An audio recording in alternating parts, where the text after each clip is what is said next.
Merci à vous. C'est beaucoup d'émotions pour moi ce week-end, hein, sachez-le. Vous me faites un grand plaisir d'être présent à ces rencontres. À l'occasion de ces troisièmes rencontres, j'arrive à la fin de la 14e année de Top Secret. J'attaque la 15e saison. Et donc j'ai pensé que c'était le moment de faire un petit peu une sorte de bilan, de retour sur ce travail qui a été accompli avec ce magazine Top Secret et autour de lui par une multitude de personnes, certains des auteurs qui sont présents, qui ont fait des conférences, certains auteurs qui sont dans la salle, dans le public, et aussi, et je tiens donc à vous rendre hommage à tous, à vous les lecteurs de ce magazine qui le rendez vivant, qui le faites vraiment vivre et évoluer, parce que il y a tellement d'articles de ce magazine, tellement de dossiers qui sont nés de propositions, de travail de base de lecteurs, que vraiment je tiens vraiment à tous à vous rendre hommage, à nous rendre hommage, parce que c'est vraiment un travail collectif que nous avons accompli depuis 15 ans, enfin depuis 14 ans, bientôt 15. On attaque la 15e, hein, courage. Et donc, alors, Top Secret au départ, c'était les 4 premiers numéros, qui étaient des numéros de multimédia avec un CD-ROM, où le contenu était dans un CD-ROM. Et dans ces 4 numéros, on a traité de tous les sujets. On a épuisé tous les sujets de la galaxie Top Secret. Et depuis, je ne dirais pas qu'on a fait que de se répéter, au contraire, on a fait qu'approfondir tous ces sujets. Alors je remarque qu'on a commencé par Mars. Ensuite, on est allé s'occuper des questions de la Lune. On est revenu sur Terre et ensuite au cœur de la Terre. Donc en fait, je remarque, hein, en préparant cette conférence, je me suis dit, tiens, c'est marrant, il y a une logique en même temps d'approfondissement des choses. Et on se rapproche du cœur du secret. Bref, je passe sur ces 4 numéros qui ont parlé de tant de choses pour maintenant parler des numéros qui ont suivi et qui ont approfondi chacun de ces sujets. Alors je voulais dire que Top Secret a essayé d'être toujours à la pointe de tous ces phénomènes, de tous ces questionnements. On a voulu allumer des étincelles, allumer des feux. On a voulu sensibiliser les gens à chaque fois et être toujours à l'affût des nouvelles choses, des nouvelles problématiques. Et donc, par exemple, avec le numéro 5, en décembre 2002, nous avons fait un dossier sur les chemtrails. Il faut vous souvenir, en 2002, ce n'était pas si répandu que ça. Alors déjà, aujourd'hui, vous trouvez que les chemtrails, ce n'est pas très connu du grand public, mais à l'époque, c'était totalement inconnu. En 2002, on en était au bas à bas. Et c'est tout le boulot de Top Secret, c'est toujours d'avoir été à la pointe. Enfin, d'essayer en tout cas d'être vraiment parmi les premiers à sensibiliser par rapport aux différents problèmes de société. Ensuite, on a...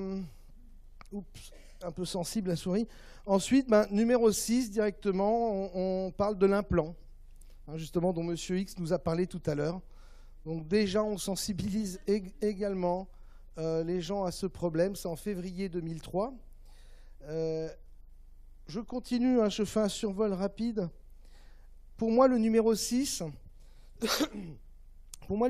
c'est également le premier article d'un monsieur qui s'appelait Michel Girard. Si aujourd'hui je devais dire que j'ai eu un maître, entre guillemets, je n'en ai pas eu, hein, mais ça aurait pu être ce monsieur. Michel Girard était un chercheur qui avait un certain âge, et on passait des heures au téléphone depuis le tout début de Top Secret. Il m'avait appelé, il m'avait un peu initié à certaines choses, tout ça par téléphone, à certaines problématiques. Et en réalité, il a réveillé pas mal de choses en moi, il a réveillé pas mal de questionnements, de mémoire. Et à chaque fois, il était pressé pour qu'on se rencontre. Il disait dépêche-toi, viens me voir.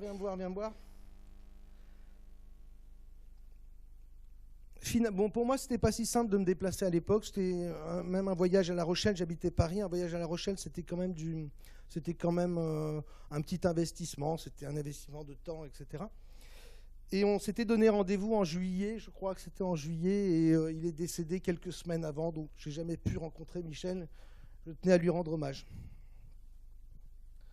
Ensuite, vous voyez, toujours dans cette préoccupation, dès mars 2003, dès le numéro 7 de Top Secret, on aborde la question du contrôle du climat, la question de HAARP, après avoir parlé des chemtrails. Évidemment, tout ça est lié, il y a une progression. On va reparler ensuite beaucoup de HAARP, beaucoup des implants, beaucoup des chemtrails, mais à chaque fois en développant un peu plus, le fil conducteur du magazine était déjà là à la naissance du magazine. Alors c'est marrant parce qu'à l'époque on parlait de théorie fantastique. C'est vraiment pour vous situer comment les tabous ont pu être enfoncés, comment la société a évolué par rapport à toutes ces problématiques qui aujourd'hui paraissent banales, éculées. On connaît, on en a entendu parler partout. Mais à cette époque-là, c'était oser. Et pour le faire passer, une des solutions que j'avais trouvées, c'était de dire que c'était des théories fantastiques. Alors, en 2003, je voulais aussi vous le signaler, en 2003, il y a eu toute une rumeur apocalyptique, déjà à l'époque. Donc, je vous le signale, c'est pour relativiser les choses. En 2003, il y a eu sur Internet toute une rumeur de fin du monde.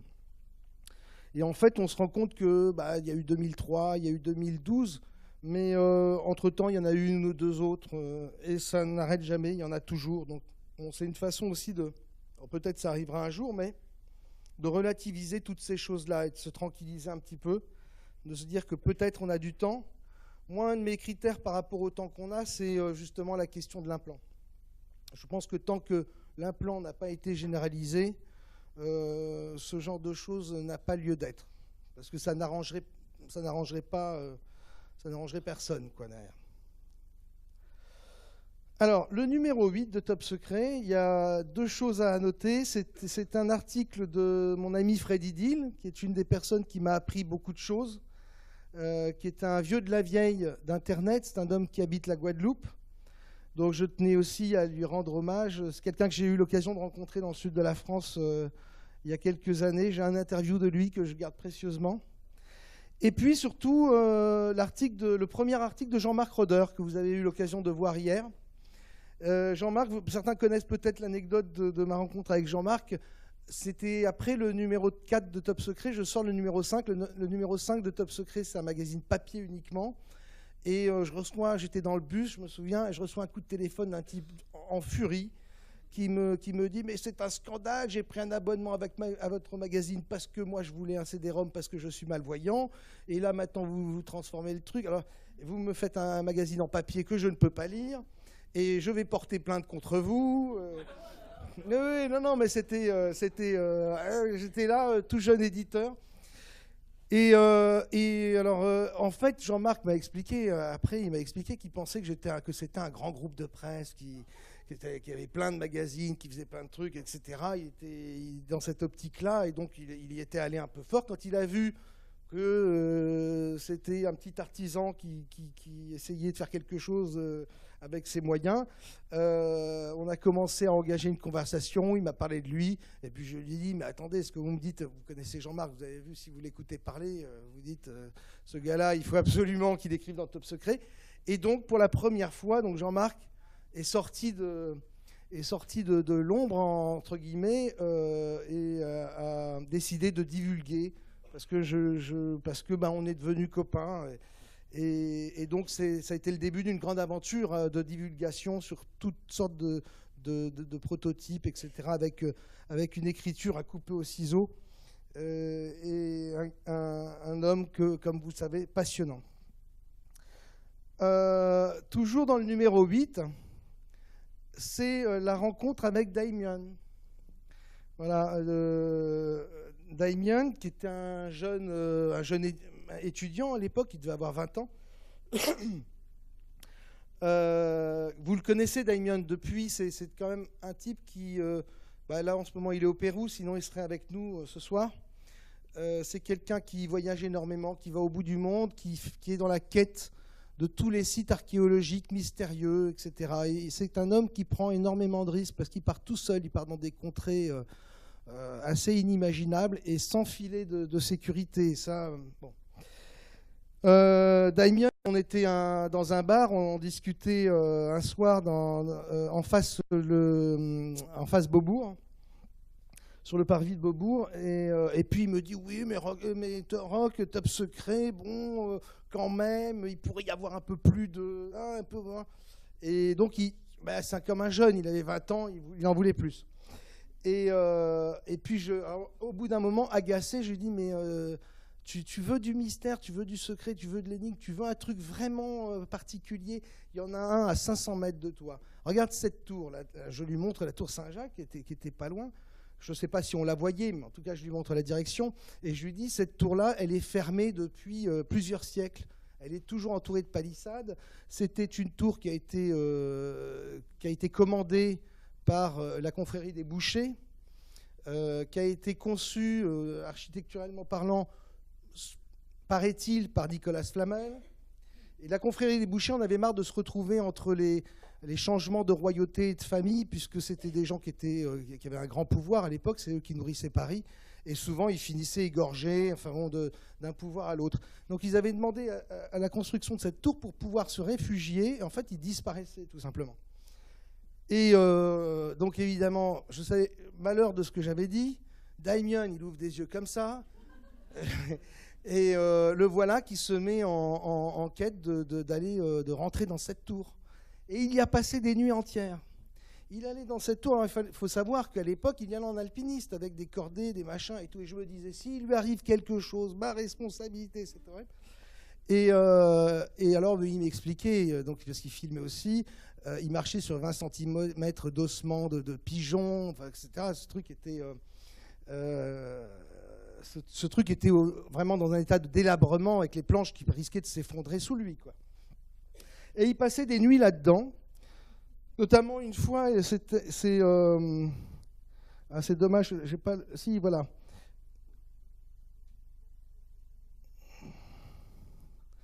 Voilà, une fois, il a pris une photo de la base de la tour. Et on voit un truc curieux au niveau de ce pilier. Vous voyez, à ne pas confondre avec ici un meuble. Là, c'est vraiment un truc très particulier. C'est comme s'il y avait une ouverture à ce moment-là, comme si on voyait une ouverture dans le pilier. Et il y a toutes les autres photos, il n'y a pas cette ouverture, ce n'est pas visible. Sur les autres journées où il y est allé, etc. Enfin bref. Et lui, en prenant la photo, n'a pas vu tout ça. Parce qu'il était dans le noir total, quoi.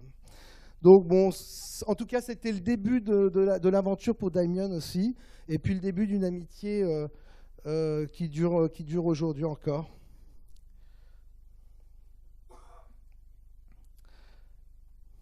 Alors, toujours dans les affaires de...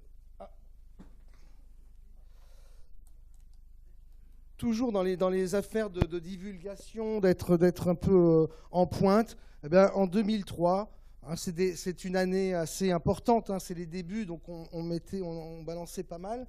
En 2003, on a un dossier sur Denver International, l'aéroport, et également sur...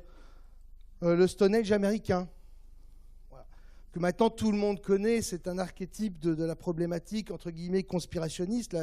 C'est un peu le testament des Illuminati, avec leur promesse de réduire la population à 500 000 personnes. Mais voilà, en 2003, ça restait assez inconnu, je veux dire, en France. Et très peu de gens connaissaient cette problématique. Alors, truc intéressant, ça c'est dans le numéro, je crois que c'est dans le même numéro, dans le numéro 9. C'est un premier clin d'œil de la matrice, comme je me suis amusé à le dire. Donc en juillet 2003, je publie cette photo. Pourquoi? Qu'est-ce qui me passe par la tête dans mon édito? Et je dis que cette photo a été prise dans le Grand Canyon, mais que si elle avait été prise sur Mars, tout le monde penserait qu'il y a une civilisation, que ce seraient les traces de pavés, d'une route pavée, etc. Mais voilà, c'est juste anecdotique. Et puis je dis dans mon édito, en réalité, c'est l'érosion, c'est tout à fait naturel. Et donc on est en juillet 2003, il y a des sondes qui sont envoyées en route sur Mars, et une de ces sondes, je crois que c'est Opportunity, arrive sur Mars au mois de février 2004. Et au mois de février 2004, j'ai la surprise de voir où a atterri Opportunity. Et dans dans un endroit avec des sortes de dalles qui sont cassées, etc. Et je me dis, tiens, c'est curieux, ça fait drôle de premier clin d'œil. Voilà, imaginez maintenant que cette photo ait été prise sur Mars par une des sondes qui se poseront en janvier. Et en janvier, boum, la sonde se pose sur des pavés. Voilà. Vous voyez les trucs, bon, il y a de quoi être troublé par cette coïncidence, à se demander si la NASA n'a pas joué un tour, quoi. Ouais, bon, ça maintenant je suis sûr, mais à l'époque j'avais encore des doutes. Alors, donc toujours en avril 2004, le récentisme, déjà à l'époque. Ah ben décidément. Alors évidemment, le récentisme, aujourd'hui, ça a été repris par énormément de monde, pas mal d'amis d'ailleurs. Mais à l'époque, même moi, je ne connaissais pas le terme. C'est-à-dire que même nous, on disait, il y a 700 ans, l'Empire romain, on faisait du récentisme sans le savoir. Donc c'est avec mon ami François Dessart, qui est un des grands spécialistes de la question, et qui a poussé beaucoup plus loin encore depuis sa réflexion. On enfonce le clou en août 2004, c'est-à-dire très, très peu de temps après. Il y a 1000 ans, les Gaulois, avec la découverte d'un lecteur de Top Secret qui nous raconte comment il découvre un village gaulois, mais avec la datation au carbone 14, etc., tout ramène à 1000 ans. Donc il dit, il y a les Gaulois qui vivaient il y a 1000 ans. Donc ça, c'est août 2004, c'est le numéro 15, je crois. Le numéro 17, bon... on traite des ovnis dans la Bible. Il m'a fallu quand même du temps pour oser mettre les pieds dans le plat et faire une couverture de presse sur le sujet. Ce n'était pas si évident que ça en 2005. Il faut vraiment savoir qu'on défrichait le terrain, comme on dit. Aujourd'hui, c'est d'une banalité. Avec Internet, tout ça s'est vulgarisé. Mais à l'époque, moi, j'y allais encore vraiment sur la pointe des pieds. C'était pas si simple que ça. Ça, c'est amusant aussi. On parle de la NASA aujourd'hui, nous a révélé qu'il y avait de l'eau sur Mars depuis le mois d'octobre. Mais nous, ça fait depuis le début qu'on dit qu'il y a de l'eau sur Mars. Souvent, on a été traité de crétins. Et... c'est vrai que la question de l'eau, c'est même plus... là, c'est carrément de la végétation, vous voyez.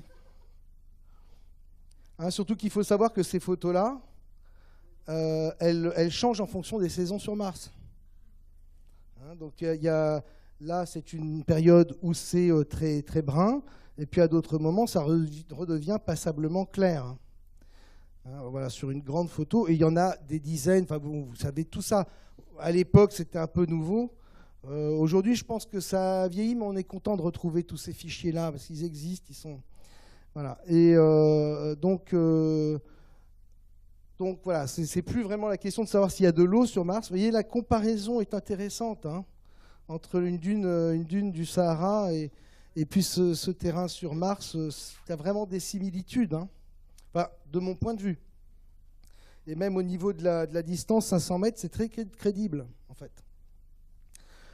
Toujours la problématique de l'eau sur Mars.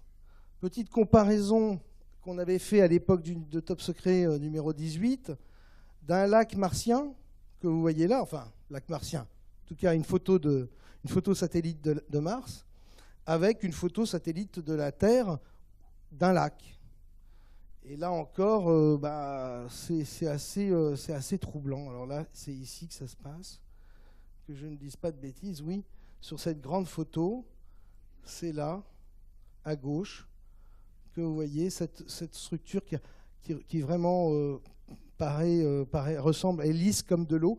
Parfois, sur certaines photos qu'on a aussi, parce que là, je vous montre celle-là, parce qu'elle est en évidence dans mon édito, mais parfois, vous avez aussi des liserés blancs autour qui font comme s'il y avait des petites vaguelettes.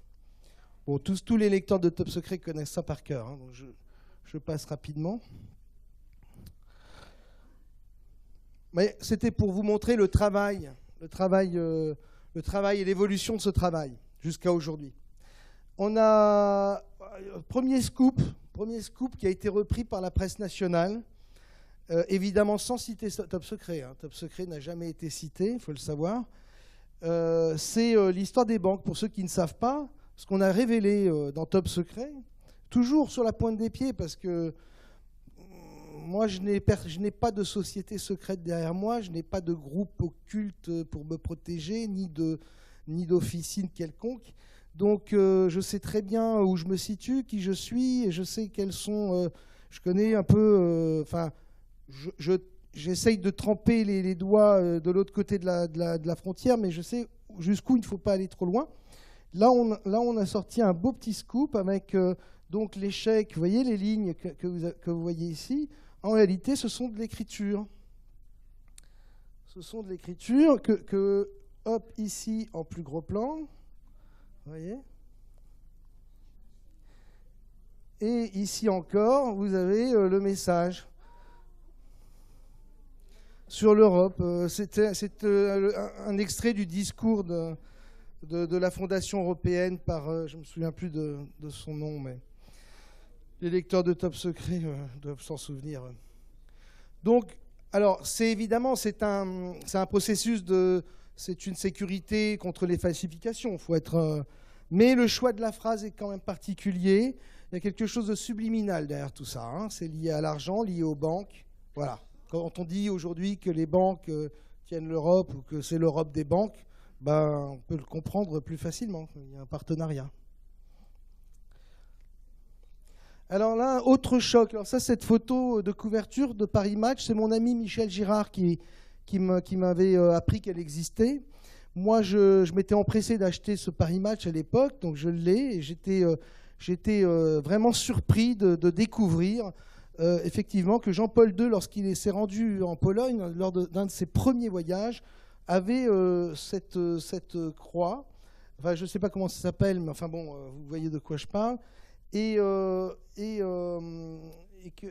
n'y a rien à faire. On a beau regarder ce Christ, il semble vraiment être retourné face contre la croix, et c'en est impressionnant. Donc ça fait partie de ces premiers chocs que j'ai reçus, cette première initiation que Michel, où il me mettait un peu le nez face aux choses.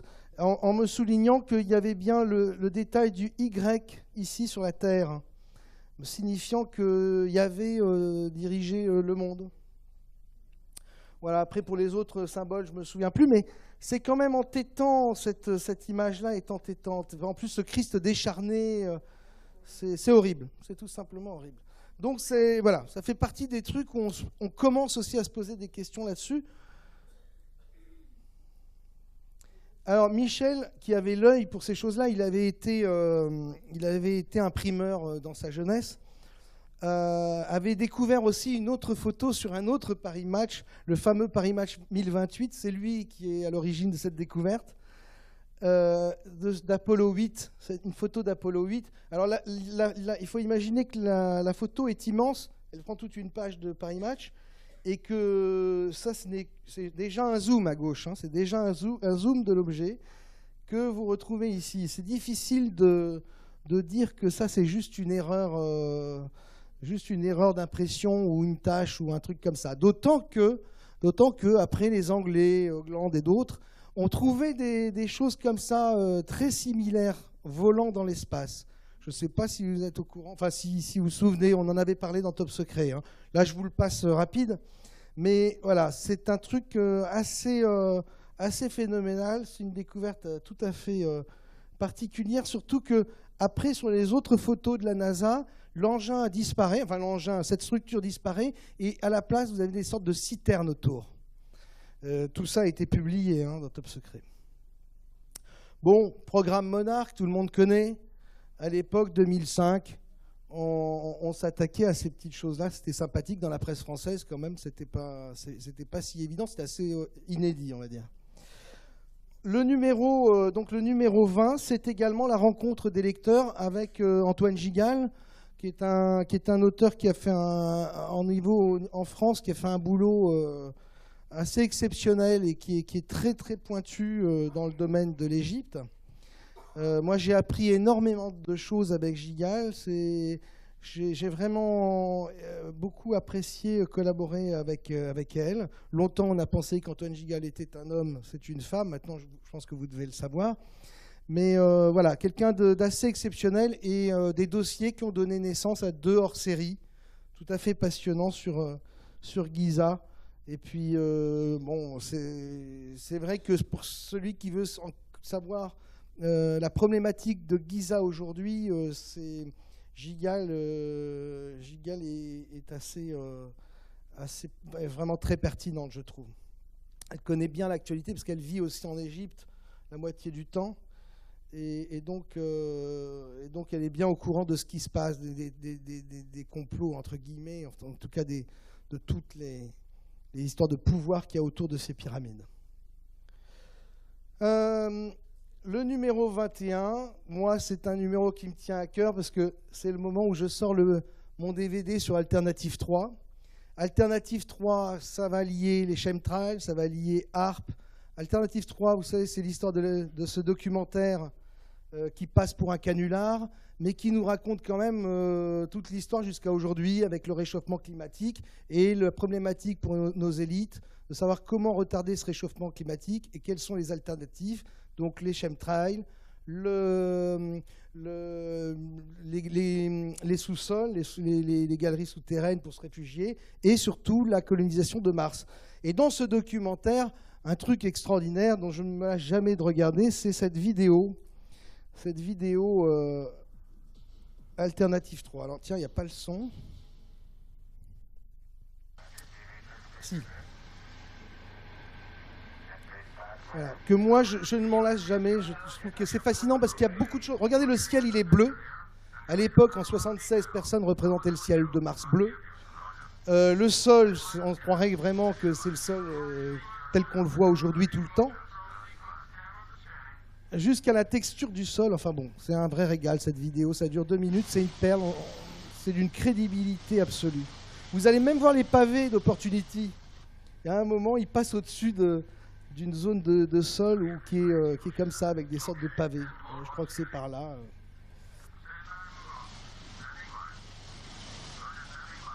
C'est dommage que le son soit pas très fort.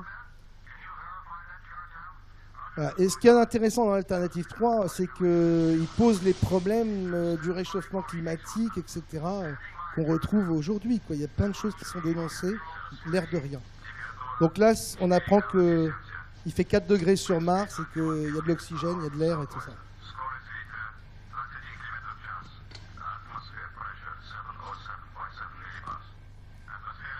Et la petite cerise sur le gâteau de ce petit film, arrive là maintenant.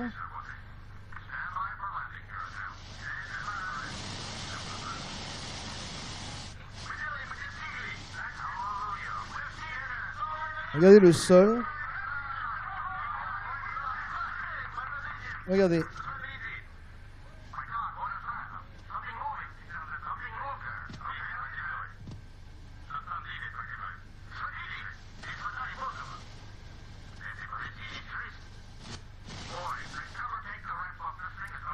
Alors, ce serait un martien, quel qu'il soit, en tout cas.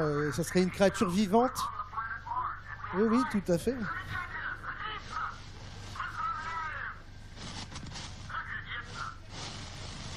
Alors, il faut imaginer, je sais pas, moi, je pense que c'est une échelle, ça pourrait être une sorte de taupe ou vous voyez, dans ce genre d'échelle. Alors, ce qu'il y a de fascinant dans ce petit passage-là, c'est qu'après, quand on voit les sondes martiennes qui roulent, etc., sur le sol martien, on voit bien qu'elles s'enfoncent et que par endroits, la Terre de Mars est très meuble, comme une sorte de sable très meuble, effectivement, où des bestiaux pourraient très bien évoluer dessous à cette vitesse-là.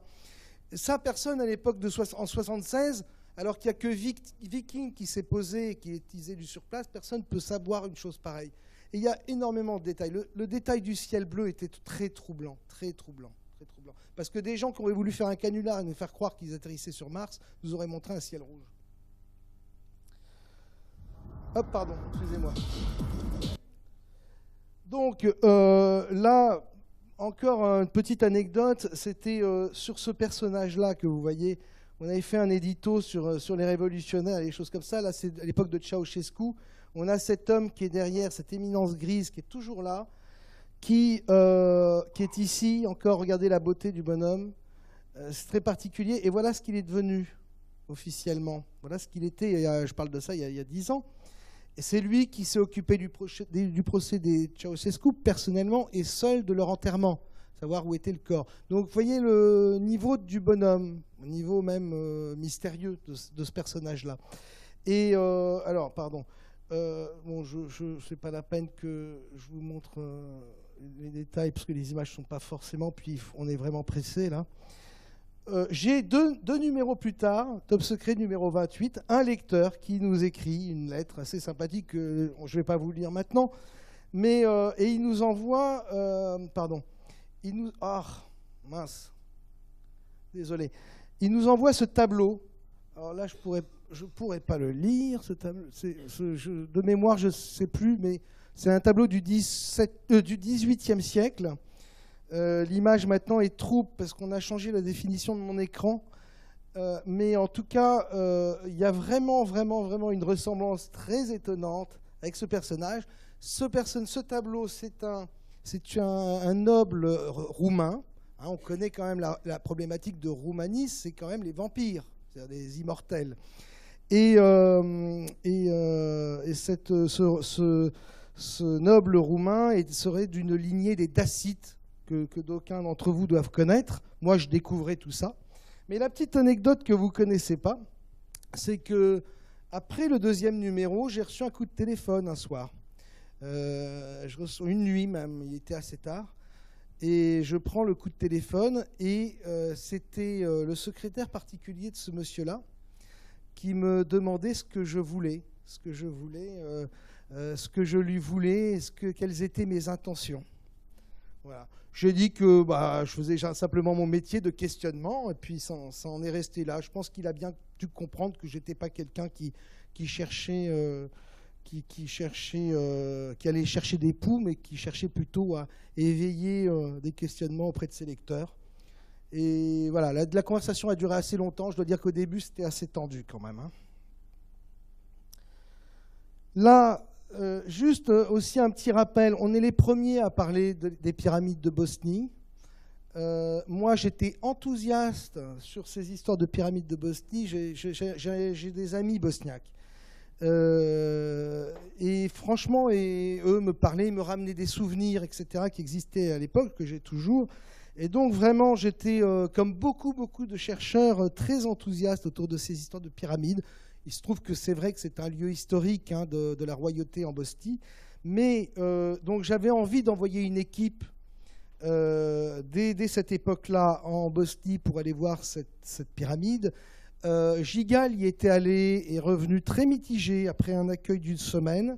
Et ensuite, l'équipe, c'était Laurent Villaverte, que vous connaissez sans doute, puisque, pareil, Laurent, je l'ai connu à l'époque de Daimian, il avait le même âge à peu près. Et puis, il est devenu archéologue, et il est parti avec un ou deux amis archéologues. Ils sont allés sur place, enthousiastes, hein, parce que c'est des gars qui ont vraiment envie de secouer l'archéologie. Et quand ils sont revenus, ils pleuraient presque en me disant oh, qu'on n'a vraiment rien trouvé vraiment de probant. Donc attendons, mais pour l'instant, gardons notre sang-froid. Et puis, il y a eu beaucoup de chercheurs qui, dans la même démarche, depuis, sont allés sur place et sont revenus en disant que ces pyramides n'en étaient peut-être pas vraiment.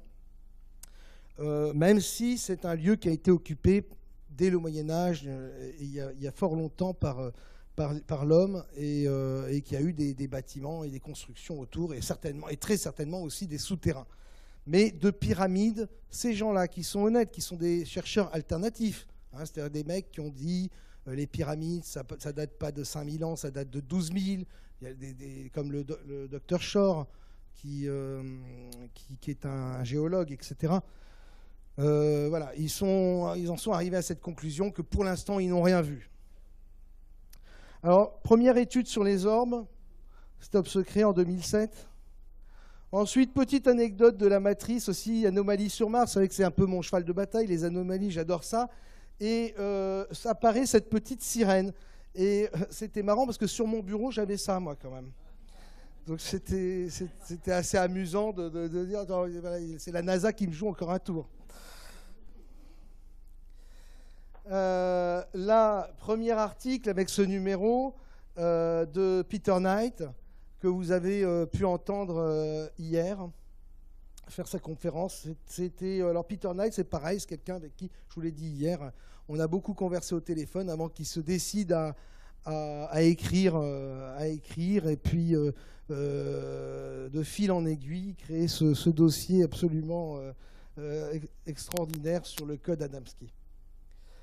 Alors là, je vous parle en 2008 de l'affaire des drones californiens que tout le monde, ou quasiment tout le monde, a oublié. En Californie, il y a eu une série d'apparitions de drones avec une affaire de rétro-engineering tout à fait passionnante.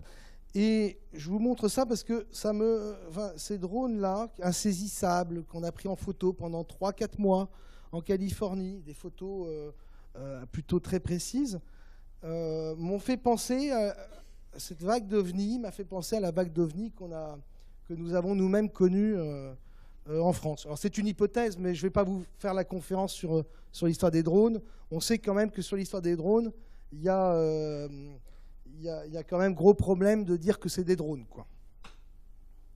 Alors ça, c'est le premier scoop mondial de Top Secret. Je ne veux pas faire le prétentieux, mais c'est nous qui avons sorti ce truc, avec le numéro 45. Et je pense que si on ne l'avait pas sorti, ce truc-là, vous ne le connaîtriez pas encore aujourd'hui. Voilà, c'est ce débris spatial, hein, toute la concurrence, toute la presse s'est rebiffée en disant « mais non, mais c'est un débris spatial, c'est un vulgaire débris spatial ». Alors je vous passe à l'image suivante quand même, hein, comme débris spatial. C'est un beau débris. Surtout quand pendant des années, on parle de navettes secrètes quand même, ou d'ovnis, enfin bref. Là, vous avez... Hop. Non, là, dans ce sens-là, Rock. Voilà, ici, encore, vous voyez là, vous avez la perspective photographiée depuis une navette, hein, de ce débris spatial. Encore, le voilà qui est ici, hein, beaucoup plus bas, et qui a l'air de vouloir se rapprocher de la Terre. Hein. Il est en train de prendre son inclinaison pour descendre sur Terre. Là, on le voit qui pique. Alors, et en plus, il a l'air de changer de forme. C'est assez curieux. C'est assez curieux. Mais pour l'instant, on peut encore penser que c'est un débris avec des ailerons, des bras, enfin, etc. Sur les photos précédentes. C'est toujours le même objet, c'est la même série de photos de la NASA. Ce sont des photos de la NASA, ça. Hein. C'est-à-dire que ce sont des photos qui sont parmi des centaines et des centaines de photos de la NASA dans les dossiers qu'ils ont. Tout à fait. Mais c'est intéressant quand on connaît l'histoire justement de la navette protéiforme, etc. Et là, quand même, pour enfoncer le clou au niveau du débris, vous avez quand même ceci au moment de la rentrée atmosphérique, c'est-à-dire l'allumée des tuyères, quoi, grosso modo. Avec les trois feux lumineux à l'avant, c'est assez sympathique pour un débris. Une espèce de tête exacte. Alors c'est vrai qu'il y a un changement de forme systématique, mais bon, après, quand on écoute Monsieur X ou Jean-Marc Roder, le changement de forme, on sait que la NASA a travaillé là-dessus. Hein, vous savez, les métaux qui changent de forme ou qui récupèrent leur forme, qui sont avec des mémoires, où tu programmes telle forme pour la rentrée atmosphérique, telle autre forme pour être en vol. Voilà, ça c'est assez beau, je trouve, pour un débris spatial. J'avais une vidéo là-dessus, mais ça n'apporterait rien, puisque, en plus, on n'a pas le temps, puisque ce sont les mêmes photos. Voilà, là, c'est l'histoire de... C'est la première fois en février 2010 qu'on va parler vraiment de capsules temporelles. On va parler de la problématique du temps. Et cette problématique du temps, il y a plein de choses qui vont s'enchaîner à partir de là. Il va y avoir un dialogue, hein, pour les lecteurs de Top Secret qui le savent, un dialogue qui va s'amorcer avec des, entre guillemets, voyageurs du temps. Et ça commence dès ce numéro-là, avec l'effigie, la découverte. Alors, on fait ce programmé par, je crois que c'était Pierre Houlchen, oui, un article sur Michael Jackson, et on trouve ce buste curieux. Alors, ce qu'il y a de très curieux dans ce buste, vraiment ce qu'il y a de particulièrement curieux dans ce buste, c'est que Michael Jackson, on le dit dans cet article, est un passionné d'Égypte. Et si un buste comme celui-là avait été présent dans un musée américain, il y a longtemps qu'il l'aurait su, et que tout le monde l'aurait su. Or, c'est découvert tout de suite après sa mort. Ah oui, tout de suite après sa disparition, on va dire. Donc de là à se poser des questions. Et on commence à se poser des tas de questions sur les voyageurs du temps en avril. Et à partir de ce moment-là, les choses vont s'enchaîner. Là, dans cet éditorial, j'expose une théorie sur le voyage du temps et comment on peut modifier le présent de la personne qui partirait dans le passé, sans pour autant risquer le paradoxe du dédoublement dans le passé, etc., etc., etc. Comment les réalités, les présents se fusionnent pour n'en créer plus qu'un. Et donc, alors là, vous l'avez vu tout à l'heure, à partir de ce moment où je pose les bases théoriques du voyage dans le temps et de la façon dont on peut influencer sur le présent, avec des choses qui n'existaient pas 5 minutes avant, il y a plein de choses qui vont arriver. Notamment, on va avoir tout d'un coup une espèce de scandale autour de la mort de Michael Jackson, justement, avec un problème de vidéo, où on a 2 vidéos du camion de pompiers qui part de la villa où Michael Jackson est censé être à l'intérieur, mort, et les 2 vidéos n'ont pas le même timing. C'est-à-dire que les 2 vidéos, prises par 2 journalistes différents, montrent 2 choses différentes. C'est pas exactement la même chose. C'est comme s'il y avait eu fusion de 2 réalités, mais que ça n'avait pas collé, quoi. Parce que ça a été repéré avant que ça puisse coller, donc entrer dans les consciences des gens. Première anecdote, on a aussi là, je vous parlais des orbes tout à l'heure, c'était pas par hasard, c'est parce que quand on parle de cette problématique de dialogue avec les voyageurs du temps, qu'on les invite à dialoguer avec nous, c'est avec ce numéro, c'est avec cet article-là. Et donc, on interroge énormément de choses par rapport aux auteurs, des gens très mystérieux, etc. Ça paraît une BD banale. En réalité, vous avez des gens qui étaient dans les services secrets, des gens qui étaient très proches de la science, de la NASA, etc. Des bons dessinateurs, mais voilà. Et ils nous racontent une histoire qui décrit des phénomènes qu'on va connaître 40 ans plus tard. Donc, c'est la continuité des questionnements qu'on faisait avant dans Top Secret. Le numéro 52, je crois, là, ça s'accélère. On a cette vidéo qui apparaît sur Internet de la fameuse dame au téléphone. Voilà. Alors, on pourra dire ce qu'on voudra sur la dame au téléphone. Il y a quand même des choses un peu particulières. Alors nous, justement, on dit la dame au téléphone, mais ce n'est pas une question de téléphone. Évidemment que ce n'est pas un problème de téléphone, parce qu'on va nous dire, mais avec qui elle téléphonerait, puisqu'elle est toute seule à avoir un téléphone, cette dame. Non, c'est le coup du téléphone, c'est pas un téléphone, c'est juste un clin d'œil. C'est comme une façon de dire, voilà, j'envoie un message dans le futur. Et regardez, on voit bien qu'elle semble, en tout cas, elle semble parler. Voilà. En tout cas, ça avait fait beaucoup de bruit. Ce qui était amusant, c'est que nous, ça faisait 3-4 numéros qu'on parlait de voyageurs du temps, et que cette vidéo-là a été présentée comme étant celle d'un voyageur du temps. il y avait à partir de ce moment-là, il y a un nouveau personnage donc, qui rentre en jeu à travers les voyageurs du temps, c'est le personnage du téléphone. C'est-à-dire les lecteurs, on va tous se mettre à l'affût de gens au téléphone. Mais le pire, c'est que ce n'est pas les lecteurs de Top Secret qui vont trouver. Alors, évidemment, il y a une furie qui se passe. Il y a une espèce de mode incroyable qui se passe. Et tout le monde se met à chercher des voyageurs du temps aux États-Unis, partout. Donc, il y a la fameuse photo d'un inconnu qui ressemble étrangement à Nicolas Cage.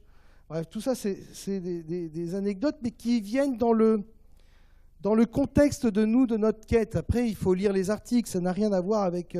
on n'est pas omnibulé juste par ces petits détails-là. On va parler, nous, de Tesla et de choses. Ce qui est amusant, c'est que la BD, tout à l'heure, avec l'orbe, l'auteur s'appelle Kaiser, et il se fait appeler César. Il se fait appeler César.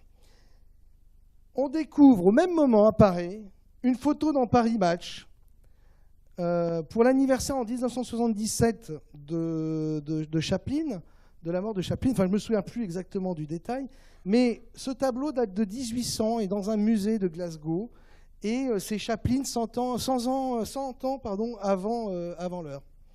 Et évidemment, dans la problématique qui était la nôtre à ce moment-là, c'était des sacrés clins d'œil, et c'est ça qui est particulièrement salé et savoureux.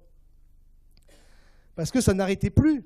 Vous avez tout d'un coup, toujours Chaplin, la découverte d'un inédit de Chaplin. Et puis, le fait que ce tableau-là a été peint par King. C'est pas César, c'est King. Et ici, c'est l'inventeur du cinéma dont on avait parlé dans le cadre des Voyageurs du temps. Et il s'appelle Le Prince.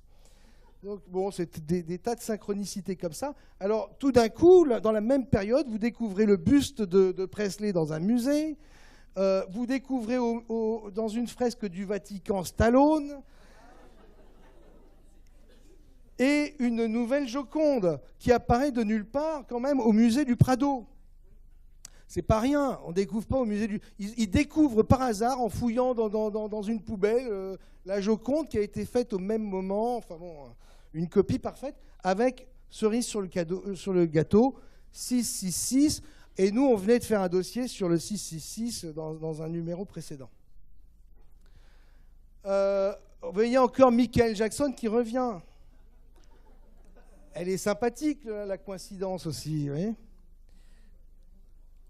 Alors bon, et vous avez dans un discours de Lincoln un smiley. Alors on sort, c'est curieux message des voyageurs du temps qui nous envoient ça, qui est repris par les Américains, etc. Donc forcément on tombe dessus. Et donc nous on avait mis la photo de Lincoln, et donc là je vous passe toujours les mêmes ressemblances avec des personnages. C'est comme de l'ADN qui se dédoublerait. Et là, vous avez quelqu'un qui dit « J'ai voyagé dans le temps et j'ai assisté au discours de Lincoln. » C'est un numéro suivant. Hein. Et c'est le fameux Basaggio, qui est quand même assez connu sur la toile aujourd'hui, qui est un avocat américain et qui dit qu'il a participé à des programmes et qu'à l'époque, il avait assisté au discours de Lincoln à Gettysburg le 19 novembre 1963. Et évidemment, ça nous rappelle 2-3 numéros avant le smiley du discours. Alors, nouvelle vidéo avec un nouvel acteur, enfin toujours le même acteur, le téléphone, qui nous rappelle Matrix, évidemment, puisque Matrix, pour voyager d'une dimension à l'autre, utilise une sorte de téléphone. Et là, vous avez, c'est très amusant, toujours pareil, on dirait que cette dame a un téléphone.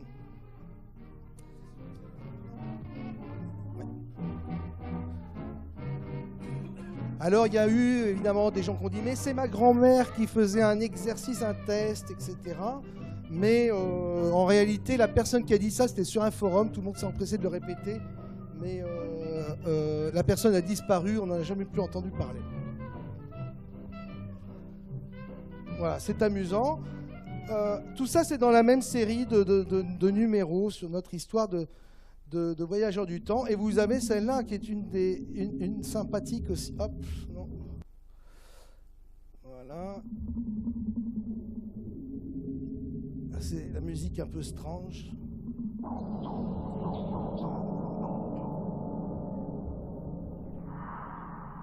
Et là, c'est 1 an après. Et elle parle, on dirait vraiment qu'elle est au téléphone. C'est comme si la matrice nous faisait des clins d'œil à partir de ce moment-là. À partir du moment où on a dit, tiens, il y a des gens qui nous font des signes avec des téléphones. Voilà. Dans le monde entier, tout le monde repère des gens en train de téléphoner en descendant des escaliers.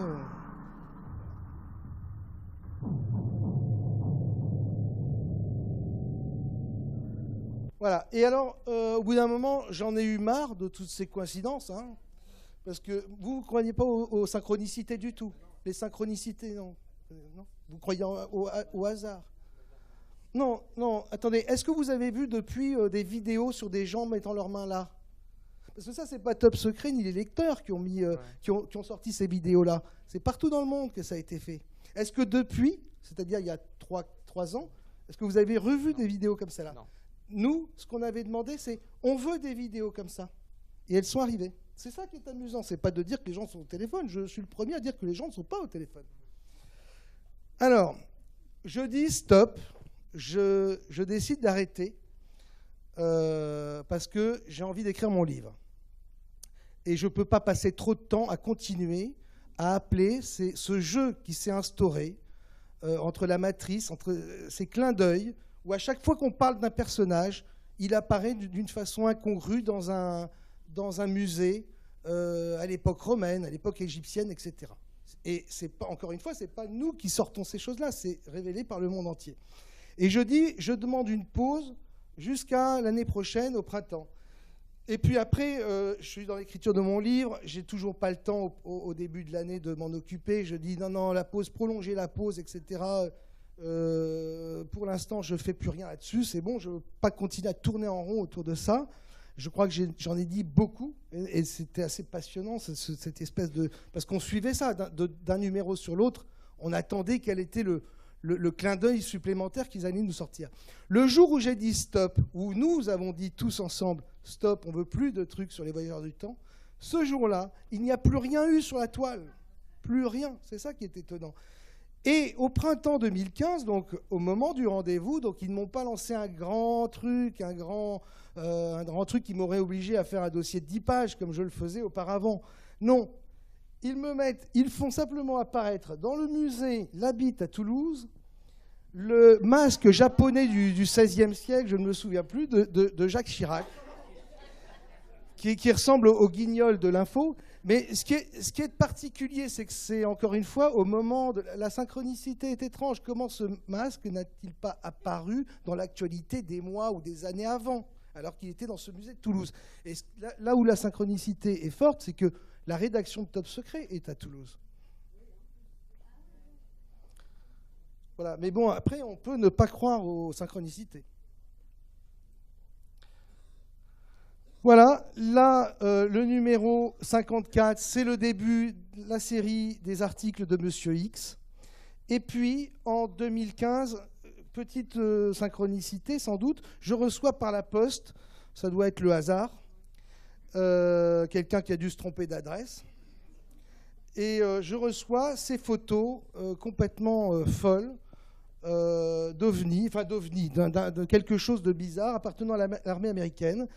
Et alors beaucoup se sont dit, mais pourquoi Top Secret reçoit ça? Pourquoi c'est pas un organe de presse, etc., plus célèbre? Parce qu'avec Top Secret, on est sûr que ça va être diffusé. En réalité, elle est là la raison, à mon avis. Puis parce qu'on fait pas n'importe quel boulot, on essaie d'être sérieux, de vérifier quand même nos informations, etc. Et donc moi, ça me paraît assez logique finalement que ces photos atterrissent dans notre bureau et nulle part ailleurs. Vous remarquerez également que ces photos, comme celle du numéro 45, elles ne sont pas estampillées Top Secret. Hein. J'estime que la vérité appartient à tout le monde. Donc il n'y a pas d'estampille Top Secret pour faire la pub mondiale, etc. Ces photos ont été reprises dans le monde entier. Donc voilà, pour le plaisir des yeux. Jean-Marc Roder, c'est dommage qu'il ne soit pas là parce qu'il avait beaucoup d'explications là-dessus. Alors, vous voyez, une autre configuration d'engin. Et ici, alors, pardon, voilà, hop, bon, là, on distingue pas grand-chose, finalement. Là, certains confrères de la presse alternative ont dit que c'était un mirage, une sorte de mirage de la banquise, si vous voulez, ce qui aurait pu être crédible, parce que ça existe, il y a effectivement des mirages. Le souci, c'est qu'une telle symétrie et un tel dégagement par rapport à l'horizon, je ne connais pas. Je n'ai jamais vu une seule photo avec un mirage qui est détaché de l'objet réel, si vous voulez. Les mirages de l'Arctique, ils sont beaucoup plus collés. Donc, mystère. En tout cas, voilà, les photos. Si on fait un gros plan, qu'on éclaire un peu, on a commencé à voir des écritures et à pouvoir retracer tout ça. Je peux vous dire qu'avec ces photos-là, il y a eu beaucoup de remue-ménage dans les états-majors. C'était la première fois qu'on montrait des choses comme ça dans un magazine de presse grand public. Il y a des gens, des services, il y a des gens qui sont des spécialistes des ovnis et qui s'occupent de ça dans les ministères, etc., qui m'ont appelé, qui m'ont téléphoné. J'ai été en contact avec des gens qui ont ensuite envoyé ça à l'état-major américain. Ça a fait un grand bruit et ces gens-là m'ont dit en confidence, ils m'ont dit, là quand même, tu as atteint une sorte de sommet dans le domaine de l'ufologie aujourd'hui. Voilà. Donc bon, je ne sais pas pour me mousser, c'est notre travail à tous, hein, vraiment tout ça, parce que encore une fois, Top Secret n'aurait jamais existé sans l'apport de tous les lecteurs. Ici, j'ai notamment tout à l'heure croisé 2 lecteurs, auteurs de Top Secret, qui sont là, qui ont contribué à l'article, notamment de Game of Thrones, et là d'un article qui paraîtra pas dans ce numéro-là, mais dans le suivant. Et c'est une vraie chaîne de recherche comme ça, avec des articles très intéressants, très passionnants. Alors, il y a celle-là, il y a encore ça qui rentre dans l'eau. Il y a ça, c'est des photos très spectaculaires. Hein. C'est alors des photos prises par sous-marin, etc. Voilà. Et tout ça a été analysé. Les laboratoires photographiques ont dit on ne peut pas certifier que ce sont des photos authentiques, mais on ne peut pas voir de supercherie sur ces photos. On ne distingue aucun trucage. Ça ne veut pas dire qu'il n'y en ait pas. C'est toujours pareil. Voilà, c'est des photos de l'agence Sigma, qui est une agence française qui travaille avec les États-Unis et qui a disparu. Et donc, il y a un stock de millions de photos qui traînent dans des cartons. Et quelqu'un a dû, par hasard, récupérer ces photos et les envoyer à Top Secret. Voilà. Ah oui, pardon, vous vouliez voir quelle autre photo ? Celle-ci, oui, pardon. D'accord. Oui, alors Jean-Marc parle là ici de tuyaux d'antigravité. En fait, il explique que ça, c'est de la vapeur d'eau, avec de l'eau qui est aspirée d'ailleurs par un principe d'antigravité. Il l'explique encore beaucoup mieux sur cette photo-là. Sur cette photo-là, où il montre que l'OVNI va se mettre à la verticale. Et se mettant à la verticale, il va actionner un système d'antigravité et d'aspiration, si vous voulez, de l'air autour, et qu'on retrouve cette aspiration avec l'eau de mer qui est aspirée, elle aussi, ici. Et donc, bon, après, voilà. Voilà, je suis content d'avoir fait ce tour d'horizon du MAG et de ce travail que nous avons fait tous ensemble. Où est-ce que tout ça va nous mener ? Je ne sais pas, mais en tout cas, l'aventure continue et le meilleur est encore à venir. Hein.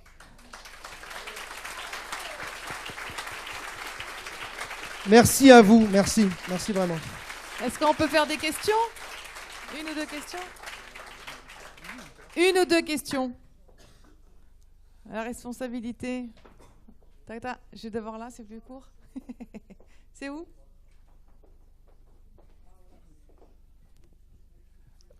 Juste pour dire au monsieur qui ne croit pas aux synchronicités, qu'on peut en parler après s'il veut, je lui parlerai de plein de choses si ça l'intéresse. Voilà. Bon, pour Roch, tu dis que tant qu'on n'est pas implanté, il n'y a pas de risque, mais moi je me demande si on pourrait très bien l'être déjà. Voilà, c'est ça le problème. Bon, d'accord, j'ai rien dit. Oui, oui, non, non, mais bien sûr, c'est une très bonne question, bien sûr, oui, oui. Excuse-moi. Oui. Bien sûr, bien sûr. Non, mais ne serait-ce que par les Stardust, ne serait-ce qu'avec les poussières intelligentes.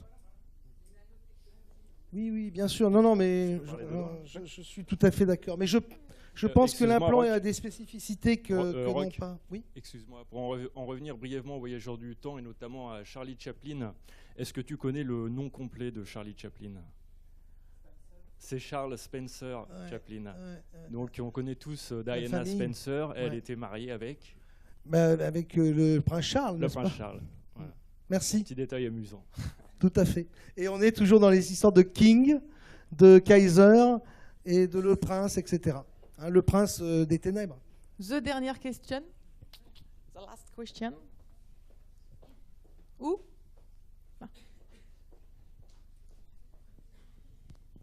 Hop, oui, c'est simple.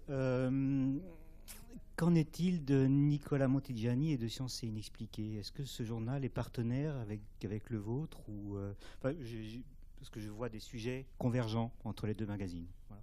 Ah, c'est une bonne remarque.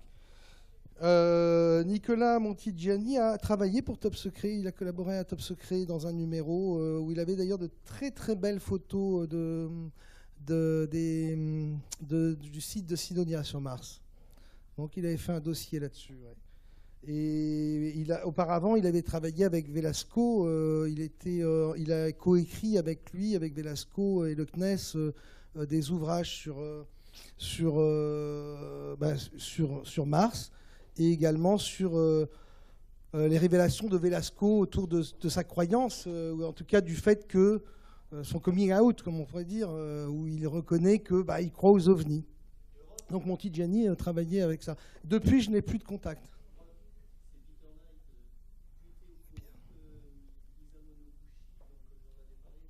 Bien sûr, on en avait parlé, oui.